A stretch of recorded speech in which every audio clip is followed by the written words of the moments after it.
Thank you for tuning in to the Simple Sophisticate podcast, the show that is part of the Simply Luxurious Life online destination, cultivating true contentment, the art of living a life of quality over quantity. Visit the blog, The Simply Luxurious Life, at our simplified URL, tsll.co or thesimplyluxuriouslife.com to find the show notes for each podcast episode, as well as much more weekly content to elevate your everyday and deepen your contentment. From a Monday motivational post, recipes, videos of the cooking show series, style and decor inspiration, French and British inspired content, and readers' favorite regular weekly post, This and That, which is posted each Friday morning. Now to today's episode.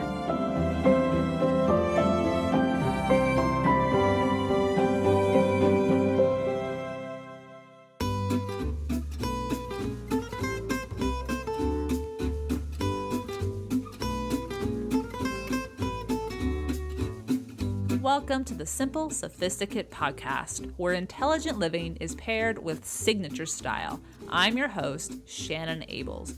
And whether you're listening on your commute, exercising, working in the garden, or sitting down with a hot cup of tea or a cafe au lait, thank you for tuning in. Let's get started.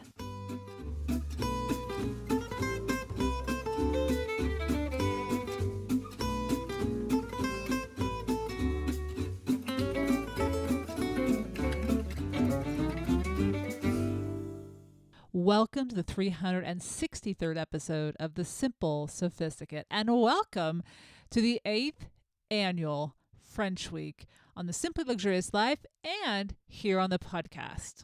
And a quick word about French Week. If you are new to this annual celebration of all things French, this is a week for Francophiles. For the entire week on the blog, there are 2 posts every single day, which started on Sunday, August 13th, and will run to Saturday, the 20th. And part of the week is always an episode here on the Simple Sophisticate that is French inspired. And that is why I was so tickled that the lead singer of the Hot Sardines, Elizabeth Bourgerol, said yes to my invitation to join me to talk about their brand new CD, their brand new album titled C'est La Vie. And we're going to begin by listening to a clip from the title track, as well as a few other originals on the album. And back to the French Week. If you are a top tier member, you are able to enter all 5 of the giveaways that are exclusive to those members of the international community. We have giveaways for French totes. We have giveaways for, well, I can't tell you everything because they haven't been announced yet. Only 3 have been announced so far, and 2 more, with the grand giveaway being announced this Friday. It's a big one. It's a treat. If you're a Francophile, you're going to enjoy it. I have no doubt in my mind.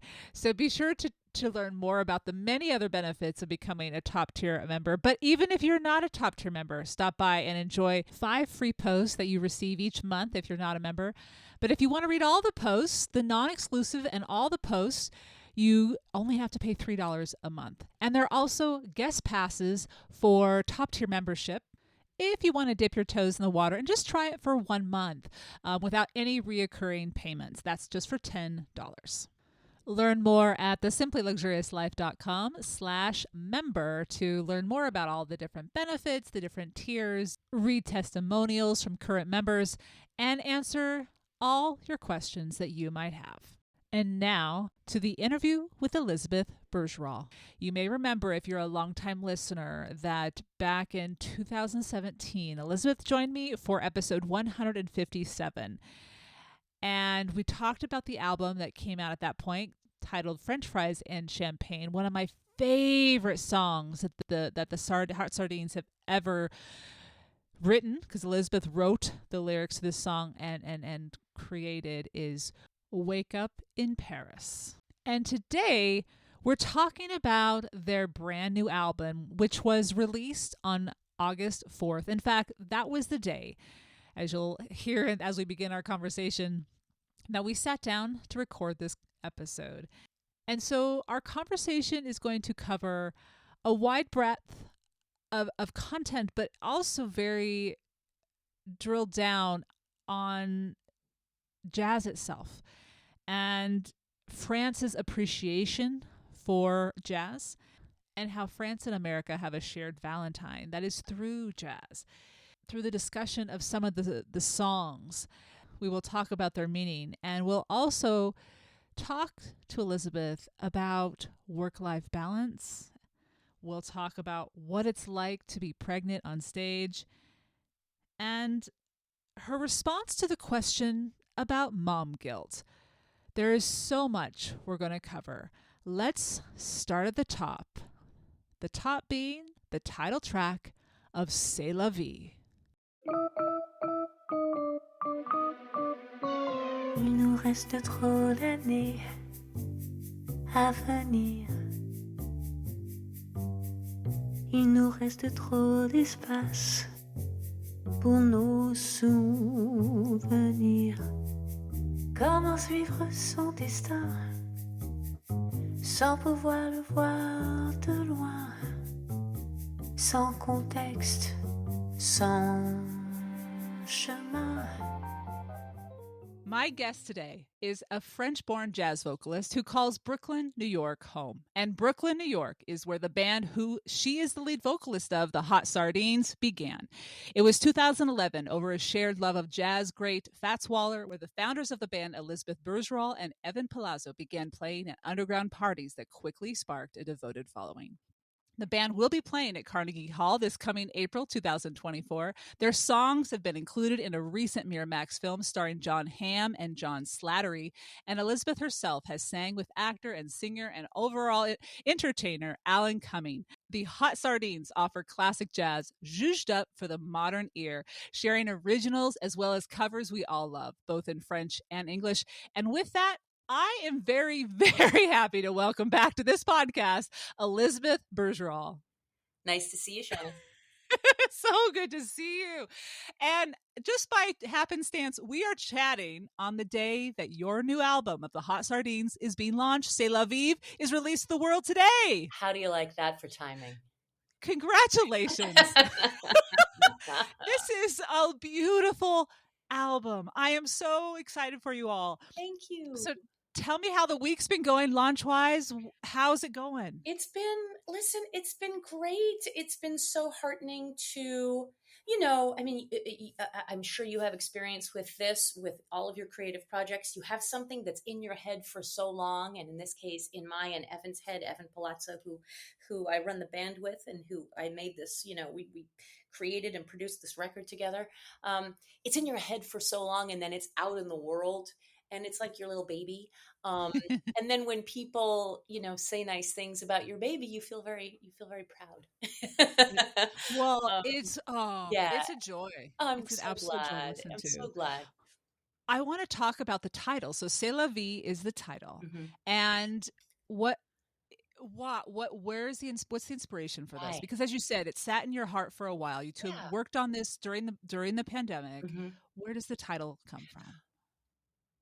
Well, in March 2020, like everyone else, we were going along having lives, and then, we were on tour, and then we weren't. Again, like everyone else, life just stopped, and everyone went home and masked up and sanitized their hands. And I didn't see Evan in person until months later, until that summer. And,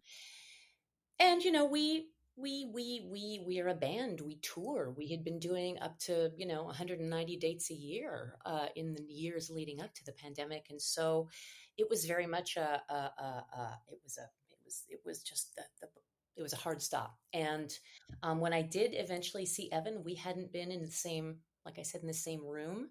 It's very hard to play music over Zoom, as everyone discovered during the pandemic, because of the latency, the delay. But I saw him that summer. He came to visit me. I was in Massachusetts. He showed up. He and his family parked in the driveway. He walked in, sat down at the piano, and just started playing a melody. For real. And wow. And it became the song C'est La Vie, which then became the record. And the song is in French. It's about not knowing what the next day will hold, not being able to see any kind of path into the future, but saying, we're here now anyway. We have to live. Let's really live, because that's life, and that's, there's something kind of French about that, really. It is. It Um, absolutely is. and that became, that's kind of how we, so many people I know lived during the pandemic. We were like, well, let's bake some bread. Let's have let's meet friends for a cocktail over Zoom. Let's, we're still here. We're still Right. here. And there are so many people who are not still here because of the pandemic. And so is this, again, it's sort of a French thing, but it's kind of like, it's a bittersweet call to life. Well, it's very fitting. This album, as you mentioned, is full of both French tracks and English tracks. And I was, upon doing some research for our conversation today, I learned that you, during this remote exploration, so during the pandemic, you went back into a bunch of French recordings back in the 1930s, 1940s. And there's one that I want to talk about. It's titled I Wish You Love, Mm, the 1942 standard by Charles Trenet, hmm with English. This one has English lyrics hmm by Albert Beach. First of all, I love the lyrics. I've never heard this song before. Oh, Um, I, I would love for you to share what spoke to you about it and why you selected it. so first of all, the whole impetus for the French English record, and we've done French stuff before because I'm French, and Evan and I bonded over love of how France and America have had this like shared Valentine through jazz, sort of. Yeah, that's true. Um, That's true. but during the pandemic, I couldn't go back to France and see my extended family, and so I, in the way that a lot of people couldn't have certain things, so they wound up diving into them from home. And so I kind of revisited, and a lot of the music that I heard growing up, I dove even deeper into some of the stuff I'd never really listened to. This song, I Wish You Love, yeah, Trenet wrote it as Que reste-t-il de nos amours, and which is actually a very different song. Que reste-t-il de nos amours means what is left of our love. I think I Wish You Love is a much more positive. It's a much more positive message, um, as befits, the English lyrics. And but I just love the lyric of I love the lyric that Albert Beach wrote, because we've all had relationships that maybe didn't end so well, but then we've all had relationships. I certainly have one in particular where I just the loveliest person, super wrong for me, but I wish him nothing but the best. And I love all the image of the song. I wish you in July a lemonade to cool you in some leafy glade. I just love that. Um, I know, it's just pretty. Just little short stories all around in that tune. And as Evan and I were digging into the songs, there were some questions like, well, this is a French song, but what do we want to do with it? Do we want to do it in French? Do we want to do the English version? Do we want to? Because there's lots to there.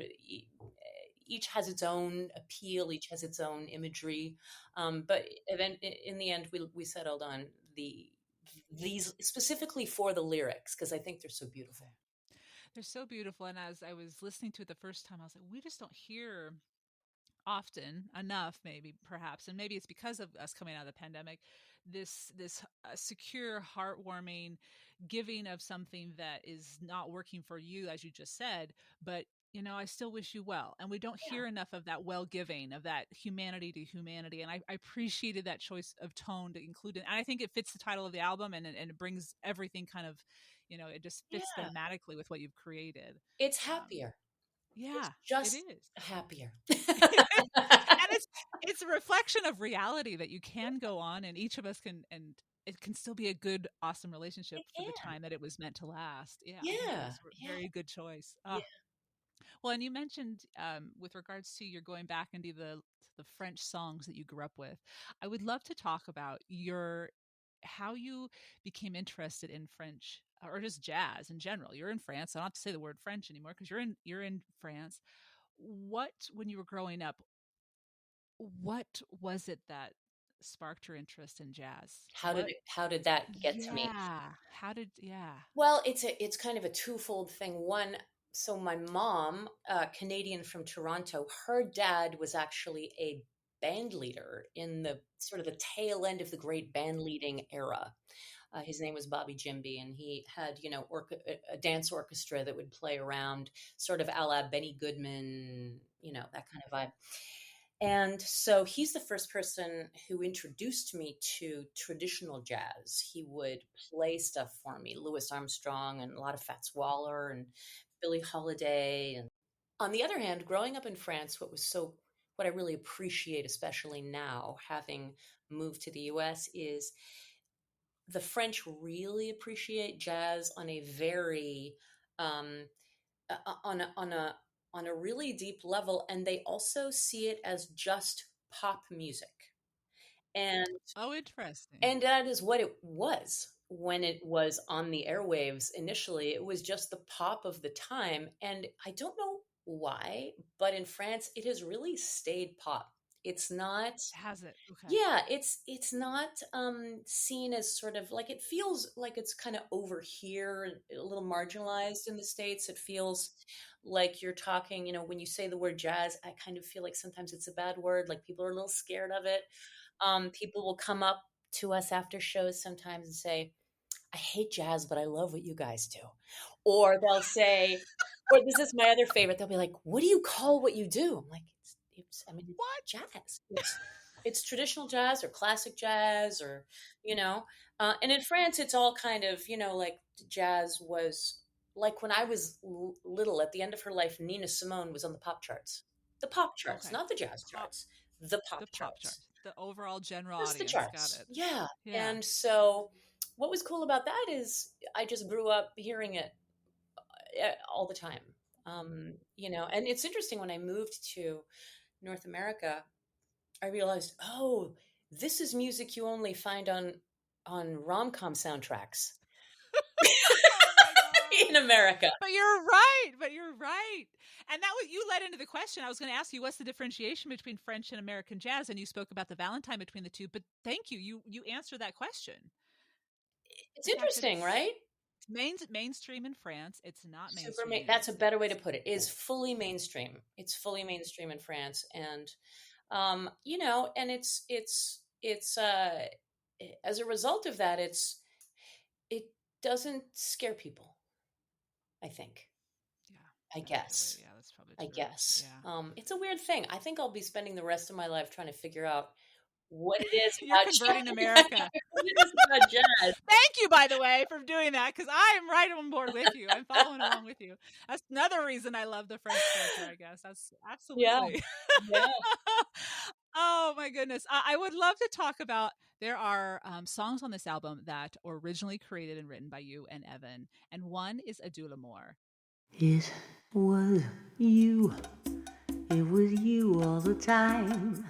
It was you. It was you. It was you from the start, and I knew we were through.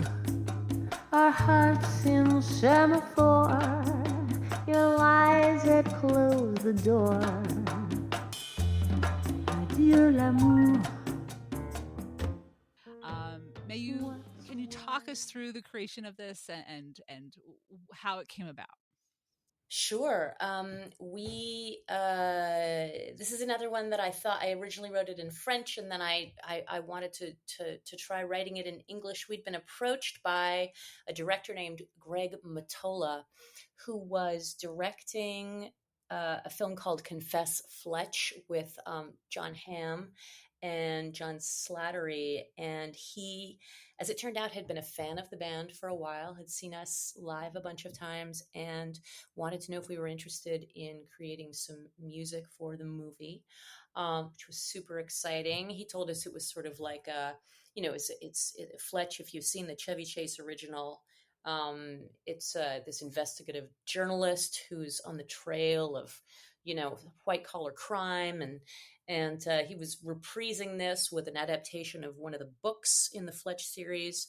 And he said it's going to be kind of like a comic but noir thing. And Evan and I were like, oh my gosh, we love it. They just love the idea of having someone giving us an image and then going off and creating music to it. So this is really funny because it so speaks to the process that kind of Evan and I have sort of stumbled into over the years of working together. I sent him the melody for the bulk of the melody for this tune, and I heard it completely differently from how he then played it, and he sent it back to me. He's like, sounds great. I'm like, that is totally not the song I wrote. But I hate you because this is better. No, no. Teamwork at its finest, right? Teamwork. Totally. Exactly right. Totally. I love it. So so I had sent him the verse and the A section, and he sent back the bridge, and then we just kind of batted it back and forth again fully during the pandemic, and I wound up writing some lyrics to the vibe of the song that he interpreted from my sort of sketch that I sent to him, and it turned into this kind of like a little it is a little film noir-y, it's a little Bond-y, and and we wanted to do something that was a bit of a departure anyway. So, it's about the implication is that someone has double crossed someone else, but they were lovers, but now there's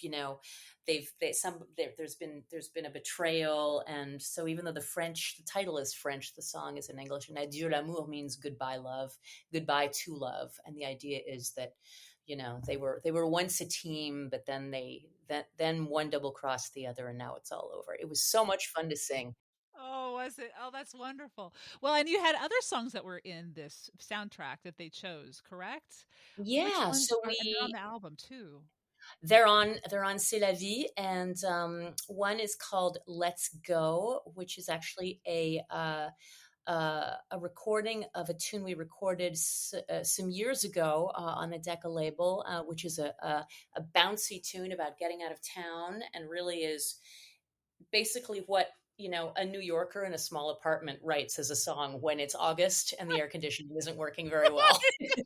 It's like going and paddling in a canoe and staying in the mountains and going to the ocean. So that's a tune that Evan wrote the melody of and I wrote the lyrics of.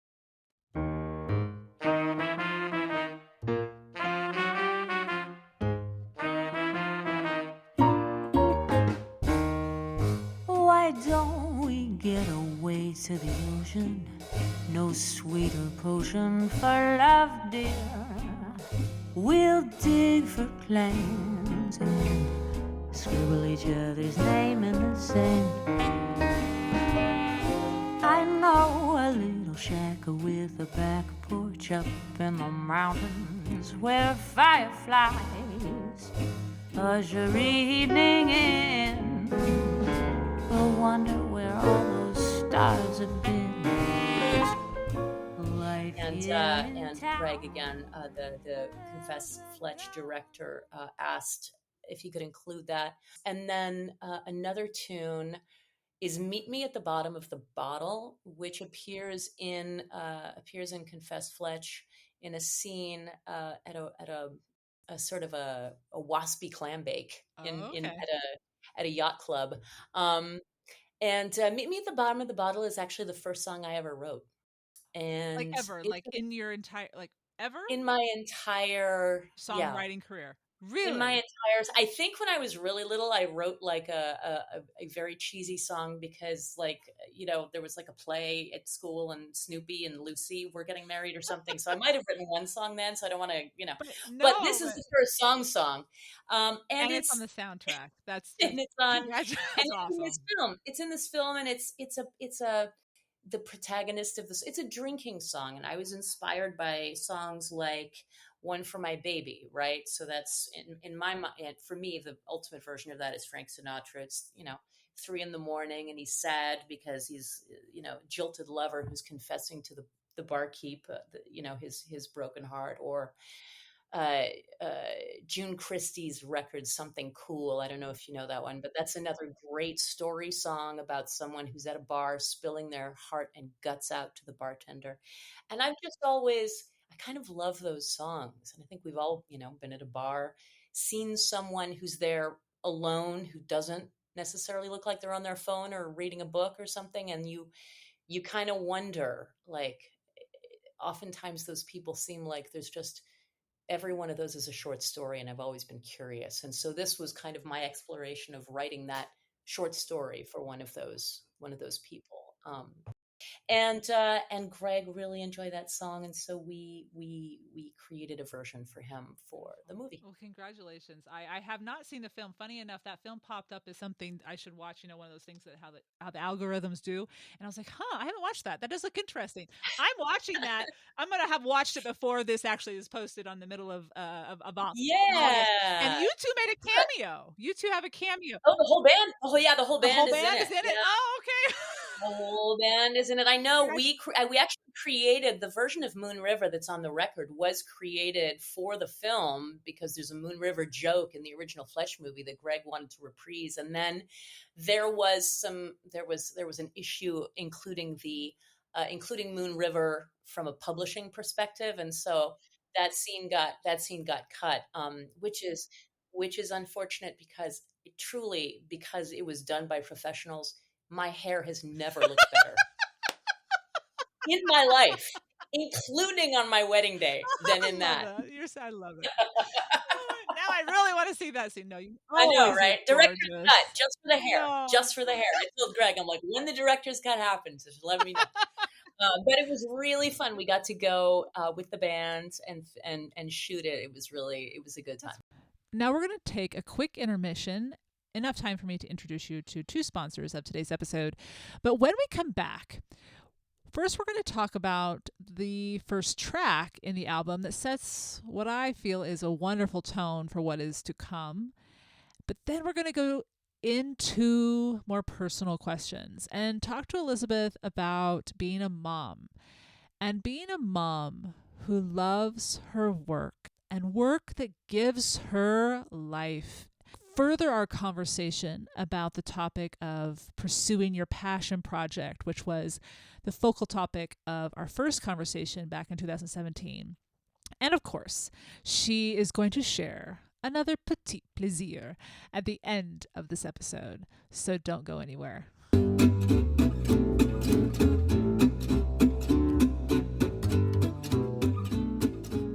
Ladies, summer is the worst time to suffer with an uncomfortable bra. Thankfully, Honeylove has revolutionized the bra game. Upgrade from traditional bras that use uncomfortable underwire and bulky fabrics that trap heat. Honeylove's bras feature supportive bonding that eliminates the need for underwire without sacrificing lift. Plus, they're made with fabric that's so soft it feels like a second skin. You'll immediately feel and see the difference. It's so next level comfortable, you'll forget you're wearing it. For a limited time only, you can get Honeylove on sale. Get 20% off your entire order with the exclusive link for our show, honeylove.com/simple. And speaking of bras, if you're tired of bras that cause bulging in the back, Honeylove's bras are designed with back smoothing fabric to prevent the bra bulge. For the more relaxed lounge bra, I recommend their V-bra. It offers the support of a traditional bra without the uncomfortable underwire. It's designed to lift and separate with molded cups and is not a shelf-like bra that creates a uniboob effect. But it doesn't stop there. Honeylove has more than just bras. They have incredibly comfortable shapewear. And that is what I have used and love. No more rolling down, keeping you tucked in without the discomfort. Pair your V-bra with your breathable and versatile leggings, or get your matching shapewear to your crossover bra. Honeylove has you covered for the everyday look, workouts, weddings, and more. Treat yourself to the best shapewear in the market and save 20% at honeylove.com/simple. Use the exclusive link to get 20% off. Again, that's Honeylove, HONEYLOVE.com/simple. Cinched, snatched, and lifted. It's hot girl season thanks to Honeylove. The Simple Sophisticate is also sponsored by Hello Pillow. Have you ever tried a buckwheat pillow? They're completely different than the fluffy, soft pillows most of us are used to. And they sent me one to try. And indeed, that is true in the best possible of ways. It supports your head and neck how you want it to, unlike traditional squishy soft pillows which collapse under the weight of your head. Soft pillows allow your neck to fall into a downward bend, adding uncomfortable pressure to muscles, nerves, and discs. Hello stays cool and dry compared to pillows filled with feathers or foam. Most pillows absorb and retain body heat and moisture, making your pillow feel warm and humid. And that's not what we want in the summertime or at all. Buckwheat tends to breathe better. No more flipping to the cool side of the pillow in the middle of the night. People are loving this pillow. Go to their website and check out the reviews written by their customers. Here's a test to see if you need a new pillow. Do you use two pillows or fold your pillow in an attempt for proper support? This is a sign that your pillow isn't firm or thick enough. Hollow support allows you to keep your head and neck where you want them. You can add or remove fill from the zippered opening, and this gives you the ability to adjust the pillow's thickness to your liking. It also allows you to remove the fill so you can wash the case. Did you know that buckwheat is a more natural way to sleep? People have been sleeping on buckwheat pillows for centuries. They have been used in Japan exclusively and remain relatively popular to this day. You might also see them on the pillow menu at fancy hotels. And Hello is made in the USA with quality construction and materials. The certified organic cotton case is cut and sewn for durability, and the buckwheat is grown and milled in the United States. So here's the deal. Sleep on it for 60 nights. If Hello isn't for you, just ship it back and they'll give you a refund. Go to hellopillow.com/simple sophisticate. That's HULLO pillow.com/simple sophisticate. And if you try more than one pillow, you get a discount of up to $20 per pillow, depending upon the size. Enjoy fast, free shipping on every order, and know that 1% of all profits are donated to the Nature Conservancy. Give the gift of better sleep. Hello is a unique gift your family and friends will appreciate every night.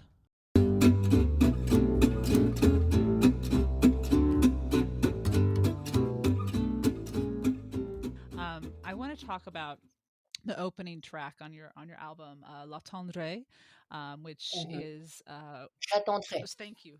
Your French is far more beautiful than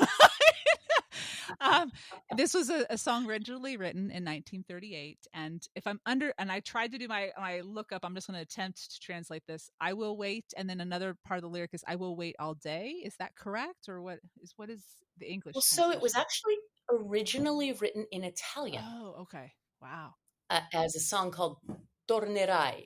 The Italian lyrics are Tornerai, which means you will return. And then it was translated in the French to I will wait. And they're both sort of wartime songs, right? Like I will wait, you will return.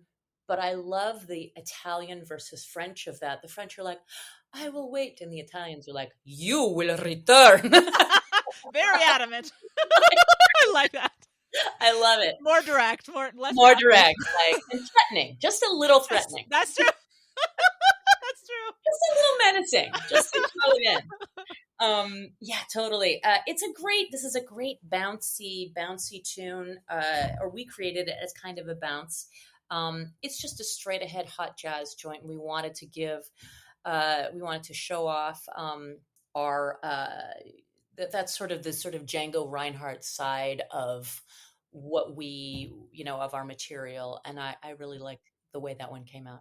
It's beautiful. I was going to say the trumpet solo, the trumpet solo. And then I can't remember what musical instrument was right after that, but it's just, to me, that's definitive jazz. That's the classic jazz where you have the trumpet just going. Well, it's such a, that's such a part of the genre when it was, in the sort of the great eras of it, because you have all these instrumentalists and each of them has their own style and tone, and you want them to both be able to come together and create one breathing, living thing, but then you also want to give them individually a chance to shine, which is really kind of what like old school band leading is about. It's like managing to get someone to be part of the team, but also giving them a moment to shine. And that's Noah Hawker, who's a fantastic jazz trumpet player who's toured with us a bunch, who's played with us a bunch, and he lives in Beijing. And it's so emblematic of how we created this record is we created the rhythm track here in the States between different players, and then we sent it to China. And we said, Noah, do your worst. And he set up, he engineered his recording at home and did this amazing solo that feels like it could be right out of the 30s. Yeah. He just sent it back and we just dropped it in. It's yeah, oh, so when you say remote, it is legitimately all the pieces were done remotely, not together in one studio. The only song that was recorded together is the duet between Bob Perens and I on La Vie en Rose. Everything else was recorded entirely in separate bits and pieces, which is so the opposite of how we've recorded everything else up until now. That must make the tour when you get on stage now so special. It makes it very satisfying. Yeah, that's the way You to know, say it. Yeah. because so much of it, and it's satisfying both to play together. Obviously, that's really kind of what we live for. But that's one of the things that was so amazing about this project is figuring out how to grok the piece of playing together and feeling each other's ideas and tone and playing off of each other, but not in real time. That's got to be hard. And you did And it I so think so many gosh, wow. musicians did that. They I think had to. so many musicians did that and Mm. found new ways of creating that are so liberating, because it is incredible to be able to collaborate across the world like that. I mean, this record is made up of pieces of music from, like I said, like Beijing, one wonderful musician in Joshua Tree, in a cabin in Joshua Tree, Wow. Massachusetts, Evan up in the Berkshires, me on Cape Cod and in Brooklyn, LA, Beth Goodfellow, wonderful drummer, percussionist, did some stuff from LA, and it all came together, you It know. did. It's wonderful. It's absolutely wonderful. Well, and I want to talk about what you mentioned, that you have a duet covering one of the more well known jazz songs, "La Vie en Rose." How do you choose a cover to play, and how do you know, or to include, and how do you approach it to make it your own? And at the same time, the other part of this is, and also honoring the original. What's the process in that? Because that is, as you know this better than I, that is a beloved song. What? I mean, what's funny is I avoided this song for so many years. Did people want you to sing this all the time at different People venues? always requested this song. Oh my gosh, as soon as someone hears you sing in French, they're like, La Vie en Rose, La Vie en Rose. And That's all we know. I really avoided it because I kind of think that if there are a definitive version, if something exists as a definitive version for me, and if I don't feel anything new, that I can bring anything new to it, Yes. Okay. I don't need to do it. And for such a long time, I have my loves of that song are both obviously the Edith Piaf version, which is the original, but I really love the Louis Armstrong version, which is in English. I think that's one of the great pieces of music. And I was just like, I don't feel the need to touch this song ever. But Bob Perens, who does the duet, we did the duet together on the album. He and I have sung together before on French Fries and Champagne. We sang Sweet Pea, which is one of his originals. He is a phenomenal songwriter. Just creates songs that sound like they could be right out of the Great American Songbook. Um, he and I just, he and I have duet magic. That's just kind of how it goes. We just have a singing chemistry, um, and we started playing that some one day. I don't even remember when it was, and it was just Spare, and that eventually became this idea of, Evan and I were like, well, maybe we'll do it with piano and we'll do it with a bass and we'll do it in French, but also in English. And then at some point, Bob and I were on tour with the band, and we were in, I think, Telluride, Colorado, and we were like waiting to go to the stage, and we were in like the hotel room, and we just started doing an arrangement of it with just him and me and his guitar. Something just kind of clicked, and then we said, okay, we need to just record this. And so we recorded it in another hotel room in California, just him and me, um, with a USB mic. And I was pregnant, like super pregnant, and the whole band, they were like, oh, let's go out for drinks. And I'm like, I'm going to bed. I had like a bag of smart food and went to bed. Totally. And Bob was like, well, like he's like, let me know if you want to try doing a take. And so we did a few takes and we just found it. You Um, did.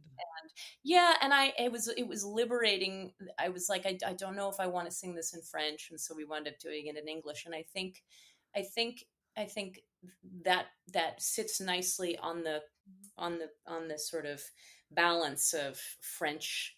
It's the French Yeah. song with the English lyrics, and I'm French and he's American, and there's something there that kind of found something new for us. It felt like a lullaby. I don't think I'd ever heard it as a lullaby. And I really liked, especially having a little baby in my belly, I really liked the idea of this tune being a lullaby. And once I grokked that idea, I was like, okay, there's something new we can do. This feels like we can make it our own. Yeah, the timing was right now at that point. It Yeah. finally was Yeah. right. And you Yeah. did, yeah, you made it your own and you'll have your own personal attachment to it or association with it. But at the same time, it is still that beautiful song. It's, Yeah, it's just one of those great melodies. It's one of the great melodies that feels like it could never have existed with any of like every note is exactly fated. yeah, it is. Well, it's so recognizable. No, I was Mhm. so tickled that that was part of the album. It's beautiful. And you mentioned you had your second child technically during the pandemic, 2021, right? No, What, 2022. 22 You announced actually, in but 22. That's what it was. yeah, Okay. I did. I have a little boy who just turned 13 months. He's named Louis after Louis Armstrong, Oh, and beautiful. sure enough, he was conceived during the core of the pandemic, Gotcha. Like and so many other children, I like know. so many other. But it was beautiful when you announced it. I just remember seeing on Instagram. I was so happy for you. Oh my gosh. And that leads me to this next question because you are a mother Oh yeah, and you are the lead singer of the Hot Sardines. yeah. What energizes you and gives you the fuel to do what you clearly love on both ends? And you have, yeah. How do you do it, Elizabeth? Well, I think once you accept that there is no work-life balance to Okay, be had, there you go. I don't believe in work-life balance. I believe in the idea of prioritizing, even if that means going back and forth between priorities really quickly. um, the thing that's funny is that the singing part, the sort of lead singer, and that is how people introduce me, is such a small part. You know, when you're running a band the way Evan and I have kind of chosen to do it, which is in a way to we always say we kind of like we like to keep things small so that we can move quickly. Um, we have a small team of people. We tour a lot, but we're pretty fleet-footed, which is really great. But as a result of that, you kind of become by default, you become sort of the CEO of a small business when you're running a band, and you know about this because you're an entrepreneur with your properties. Um, it's just figuring out how to simplify, I think, and a constant refocusing on, like I was saying, priorities, a constant refocusing and a constant sloughing off of anything that doesn't serve you, doesn't serve your energy. So there are not many things in my life that are important now, but the things that are important are so important, and they're, you know, my relationships, nurturing them, including my relationship first and foremost with myself, and then doing. I'm super, super, super lucky to get to do work that's meaningful to me with people who are working at the height of their talents and abilities, and who really get up in the morning trying to be better, and it's inspiring, and it inspires me to try to do that, and there's a lot of fuel to be found in that. I would imagine so. I was, when you were saying that, I was speaking to a mother today, actually. We were on a walk, and she said, she has two young boys, too, actually. And she said, It was actually Mm, poor thing. and she said it's actually helpful to focus on one and then the other because it gives me a breath, and at the same time that's energy that I can then give to the, whether it was her work or then vice versa to her boys, to have the separation in the sense of having two big loves, and one actually, when you Yeah. step away from one, it actually helps by stepping away a little bit, to give you breathing space. Yeah. Oh, I think so. I really think so. I've gotten the question in interviews quite a few times, how's the mom guilt going? And I have a weird like reverse guilt thing in that I've never had mom guilt because I mean, I've missed things. Like I've been on tour. I was on tour a lot after I was on tour, first of all, for the entire 9 months of my first pregnancy on a tour bus, which is a story for another podcast. Um, and on tour a lot when my first son was born. And so I missed a lot of things. But you know, I think that for any child to grow up seeing a parent, and I'm going to say it, especially a mother, do something that they love, and they do it, uh, they put their heart and soul into it and try and do their very best job at it. Um, I don't think that will ever uh, be a waste. I grew up with a mom who was a visual artist, and seeing her do that work and work incredibly hard, and yes, it took her away sometimes, but she loved it. She was great at it. It's inspiring. Yeah, and when you see your mother happy, that's energy you want to be Oh around. yeah. I don't think it serves Gosh. any child. I will say, it's useful for my two sons to see that sacrifice, there is sacrifice, but it's not sacrifice of dreams. It might be sacrifice of sleep, or or sometimes standards of basic hygiene, but it's not sacrificing your dreams. Right. No, no. I'm so glad you shared that. Thank you. I really, really generally appreciate you sharing that insight and discovery and wisdom. I sincerely It's think that is important. wisdom that It's is super needs to be it's shared super more. important. It's interesting, when I was pregnant the first time and I was touring, I was kind of I thought, okay, I'm not gonna I'm like I wore a lot of like very voluminous black jackets and so on, and I was just like, oh, I don't want to discuss, like, I don't want to like be like publicly pregnant. I don't know what my problem was. I just, in my mind, it was like it was a private thing. I was going through it, and I do kind of stand by that. But by the time I got around to showing, I had a black sequined. I bought it on Amazon, I like think your picture, didn't you for show sure. this? Yeah, I bought like Yes, a I love black it. I love sequined, like disco tube top thing, and I stretched it over my massive bump. I was so big, Shannon. I stretched it over, and somebody at some point christened it the cumber bump, like a cummerbund, which I loved I so love much. such I a wish I could fun remember who name. that person was so I could credit them. And then, like, at that point, I was like, just bring it. And it was this immediate response that was so different when I would walk out on stage, visibly pregnant, leading, by being at the mic and being the front woman of this band. It was a crackling energy in the room, and so as soon as I knew I was pregnant the second time and started touring again, there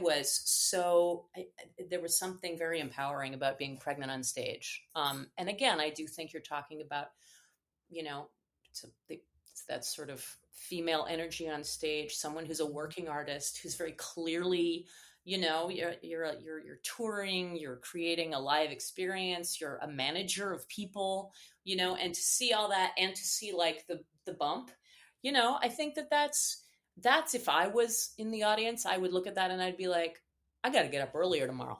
you know Yeah, it's I was inspiring. like, if I It can do that a is. little bit, like, that's cool. And I was glad to be able to show that to my older son who came to see the band when I was performing pregnant, you know? No, it's a good visual. You're breaking norms, you're shifting the narrative. I think it's wonderful. I want to talk a little bit about that because since we've had our last conversation, I think it was episode 157, and I'll make sure to link that on the show notes so people can go back and listen to that if they like.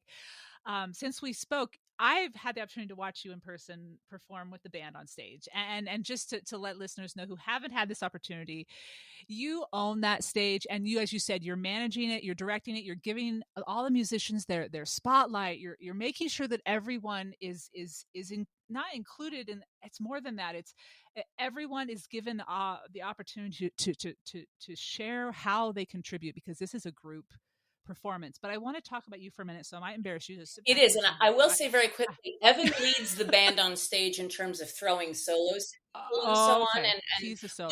but there's Okay. no question that even when I go see bands, if you're at the mic, there is a mouthpiece.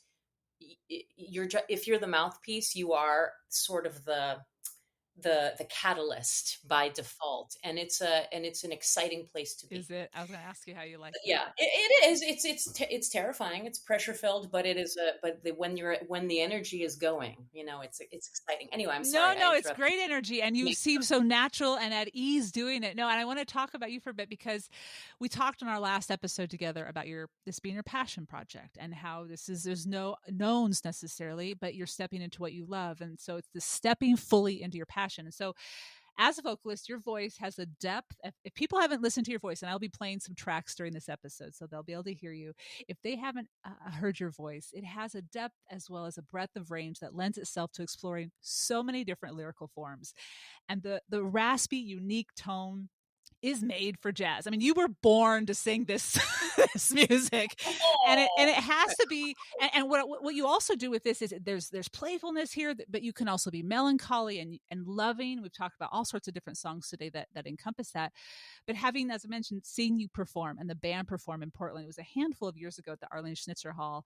I know that many listeners who watch you will see how you radiate. I mean, you radiate now just talking about, I'm watching your face. You just radiate now talking about what you love. I'm sharing this because you are doing something that many of us maybe dream about, but don't have the gumption yet to just make that step. And so you clearly have a joy and a passion for doing this. You've been on this journey of embracing this passion project for 12 years now or more, because there's more. Before 2011 there was more. um, you've made it through the pandemic. We are on the other side. This beautiful album, as I said, is a result of the time that you were given. And I do look at that as we were given a lot of things in the pandemic. We may not have wanted them, but we were given a lot of opportunities. And you turned it into this so well album. put. My So question, well put. I'm so sorry. Thank you for No, it's true. what have you learned along the way that keeps you going and that you know to be true when it comes to doing what you love? So, um, I thought of two things while you were saying those lovely, lovely words. One, we were absolutely given so much during the pandemic. Like I said earlier, when you and I last spoke, and right up until the beginning of the pandemic, we had truly been the benefactors of wonderful wonderful luck. We'd been able to harness a lot of the energy created by doing a lot of shows in and around New York, um, getting a major label deal, getting a booking representation, and starting to tour nationally and then internationally, which is all absolutely incredible and a total dream come true. And if I could go back and tell my 10-year-old self, she would not believe it. All that being said, we were going so fast and so furiously that it's hard to work on the engine while the car is going 100 miles an hour. And what the pandemic gave us, to your point, which we probably wouldn't, it would have been much harder to take this ourselves had it not been given to us, was the chance to stop, just stop. And when we did, I mean, when we came off tour in March 2020, I slept for a really long time. Like I slept a lot of hours every day for like 2 weeks, and I think my body had really been, it's like all of a sudden I could unclench. Um, Yeah. when we got to the other side of that and no one knew what was going on, Evan and I really, got on the phone and we were like, what do we want to do?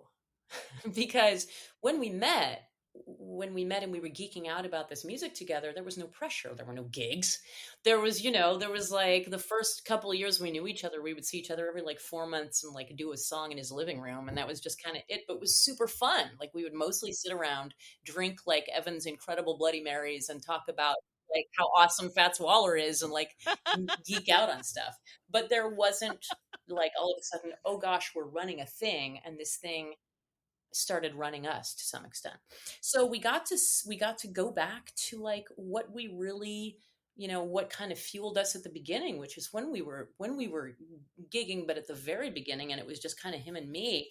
We were really discovering each other's musical tastes, each other's, the Venn diagram of what we liked, of the how we played together, how we played off of each other, and we got to go back and do that.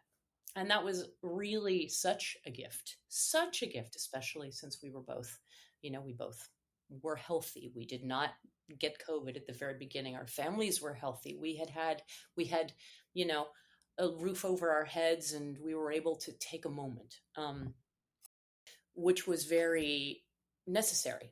So that was great. Um, and the other piece I want to talk about is, you said it's a passion project, and I've been doing it for 11 years, and that's all true. But I don't know, you may not know this, and so I doubt your listeners know this. When I met Evan, I had a workaday cubicle job. And so I was a travel editor I was a content creator for online travel guides. And I think that anyone who is considering a passion project, anyone who has a creative endeavor they want to pursue, I used to listen to podcasts or read books about people who started things. And I was like, man, if I could just get up the gumption. And it certainly requires some gumption, but I will say that, it also really, so much can be unlocked by just one other person believing in you. And when Evan and I met, we were kind of each other's person. And, I joke with him often. I'm like, if I had met any other person at that jazz jam, I would have started a band with them. Like, it's just so much timing. It's so much timing, like where people are in their lives. And, you have these partnerships that are born of something. And sometimes it's two passions that haven't had like a catalyst outside of themselves. And so we got really lucky with that. We got super, super lucky. But I do think that it's hard when you're trying to get something started and you have an idea. It's easy rather for people, I think, to be hard on themselves that they can't make the leap themselves. So I just want to say it is incredibly hard to make the leap yourself. And I didn't necessarily make the leap entirely myself because just connecting out from the little secret thing that you love deep in your heart and having someone else be like, I see that. I see what you're doing is important, I think. Good point. That validation. And then you both had to say yes, though. And I think that's You also did. that takes courage. And it's not easy for two people to do it. I mean, let alone one. So I appreciate you sharing that you both were like, let's do this. Let's do Yeah. this. Yeah. And No, we really did. We kicked around for a bit doing like, a gig here and there. And then we were like, this seems to have some momentum. When we made this pact, we were like, let's give this 1 year. And if it was just a passing thing, no harm, no foul, we'll just go on our merry way. And that was the year that really changed. It changed everything. I love it. No, and if you're curious, listeners, about where the name Hot Sardines came from, I'm going to encourage you to listen to our first conversation because she tells you the whole story in our conversation on episode 157. It's a great name. I love that name. We have one more question to wrap this up, and you know what it is. Each episode of the podcast concludes with sharing of a simple pleasure. By the way, your last simple pleasure, you talked about Maldron salt. I have always got it in my pantry now, ever since our conversation. And I do carry it sometimes when I travel too, as you said. So Yes. thank you so much for that idea. You got the portable tin? Yes, You got the tin? I did. So happy to hear that. I love that idea. So happy. no pressure here, but what is a petit plaisir or a simple luxury that you enjoy to elevate your everydays? This is not as good as the salt tin. I'm gonna just tell you that right now. But I have two boys, and I will tell you that the simple pleasure of a nap on crisp sheets. Now, this is a very important piece here, Shannon. Okay. The sheets have to be crisp. Okay. We're talking percale crisp, and they have to be clean. Like clean. Good to know. Good to know. I love it. Oh, that does sound nice. But like the joy, but you know, like the joy of like the sheets on the bed are clean, and you just took a shower, so now you're gonna get into the and clean, shaved your legs. Yes. Oh my gosh! Oh, you took maybe you took the super shower. Remember when that went around online a few years ago, where it's like it's not just a regular shower. You took a super shower and you exfoliated this and you shaved that, and it took like 45 minutes. A 45-minute shower when you have two kids is like a tropical vacation. There you go. There you go. But I have to say, though, you shared something on your blog recently that added another petit plaisir to my roster, which is those linen pajamas. Oh, I know. Linen. Oh, I my know. gosh. Linen. I wear them as like day clothes now. Is that bad? No. They breathe. They're comfortable. They breathe. Yeah. Linen, I feel like, is always, you can look, even when you're rumpled, you look kind of south of France sexy in linen. Yes, you know, because it's meant to be a little wrinkly. Meant to be. So linen pajamas. I got a couple with the shorts, and they're like my day wear now. Perfect. And I feel like since the pandemic, we can be comfortable with calling pajamas day wear. Absolutely. Well, and since you are French, saying that linen is a go-to for outfits, or I'm with you. Linen is like the rosé of fabrics. Yeah, I said it. I love it. You heard it here first. I'm quoting you on that one. That is the headline. Oh my God, I love you. This is fantastic. Oh my goodness, this has been so much fun. Listeners, the album C'est La Vie is out now by the Hot Sardines. My guest today was Elizabeth Bourgerol. You can find it directly on their website, thehotsardines.com, or wherever you find your favorite music online. Elizabeth, it has been a true pleasure. Thank you for joining me again. Thank you so much, Shannon. It's always so much fun talking to you. I want to thank Elizabeth again for joining us during the Simply Luxurious Life's 8th annual French Week. As I know, this is a very full and exciting time for her and the band, the Hot Sardines, with the release of the new album, C'est La Vie. It truly is a lovely jazz album, and it really speaks to the francophile jazz listener. I do hope you enjoy listening to the entire piece and check out Confess Fletch to watch them perform and listen to a few of the tracks that you'll find on the album. Now, to find the show notes and everything we talked about, visit the simplyluxuriouslife.com/podcast363. And I want to make a quick correction. I mentioned incorrectly to visit their website at thehotsardines.com. You want to instead go to hotsardines.com. That's where you can buy the album in all its different forms, from record to CD to streaming, everything that you're looking for, all the different platforms, all that information, learn more about the band, is at their website, hotsardines.com. And you can follow them on Instagram as well. Again, all that information will be on the show notes, and I will link to the album and our previous conversation, and I'll link to everything we just chatted about here. Now, with this episode, we are wrapping up season 9 of the Simple Sophisticate podcast, and we'll resume season 10, a brand new season, in September. Now, I know every podcast is a little different as to how they define their seasons. Seasons on this show run a full year from September, with the start of the academic year, the work year, so many things just, and that's the teacher in me, the former teacher, the retired teacher in me coming out perhaps, but it just is a fresh start in many ways. And so season 10 will kick off on Wednesday, September 6th with an episode about energy management. I thought that was a great time to talk about it as we're trying to maybe step into a fuller schedule, but also to do it better for our well-being, for ourselves and for those we love. We have some other wonderful conversations and topics coming up I'm excited to bring to you. But until then, I do hope you'll stop by the blog and check out French Week. If you're a Francophile, there's much to explore and enjoy. And I'm just grateful you stopped by to tune into this episode. Thank you so much for your time. And until September, bonne journée.